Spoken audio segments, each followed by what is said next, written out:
You often just have no context for anything. So often you have to interpret things quite literally.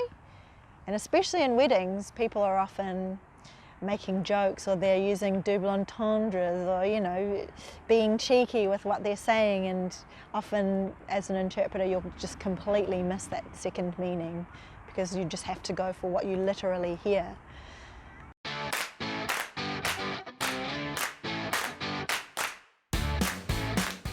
I enjoy working with sign language every day because I'm at the heart of it quite a language nerd.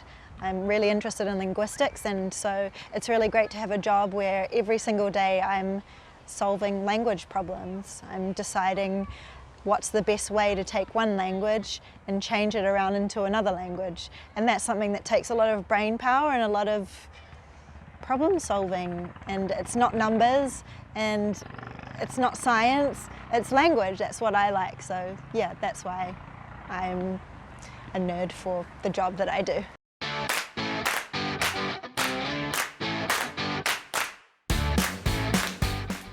I've done a few jobs with people who have received not great medical news, and that's always quite difficult because my ability to be empathetic when giving that information rests entirely on the shoulders of the medical professional who's giving that information. I can't change the message.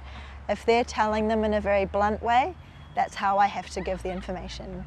If they're telling them in a really gentle and kind way, then I can do that. I can't change the message, so that can be quite difficult. And I've met a few doctors who aren't the best at giving that kind of message.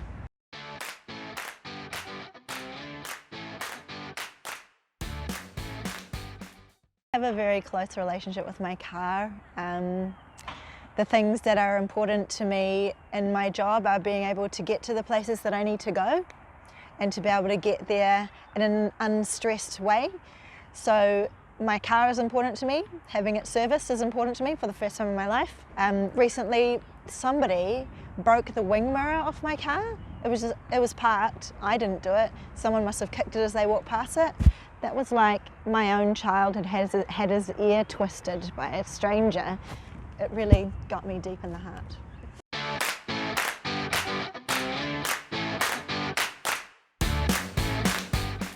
The first time I went to Deaf Club was a real eye-opener. It was the first time that I'd been around a whole crowd of people that was making very little noise. And so suddenly I felt, you're always told when you go into a deaf space with lots of deaf people, that you don't use your voice because that's immediately uninclusive, and so you turn your voice off and you only sign, and that's kind of your language immersion experience. I found it to be really friendly, really welcoming.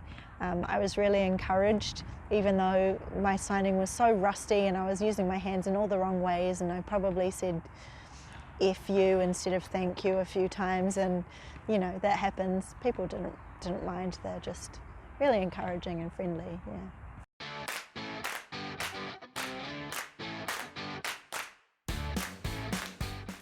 I'm always very curious about people, about making connections with people, and that's what I get to do every day to one degree or another. Sometimes it's very short, quick connections, and sometimes those connections, time-wise, they might be quite short, but actually they're quite deep. And I really enjoy the dynamism of all of those different types of connections. Yeah.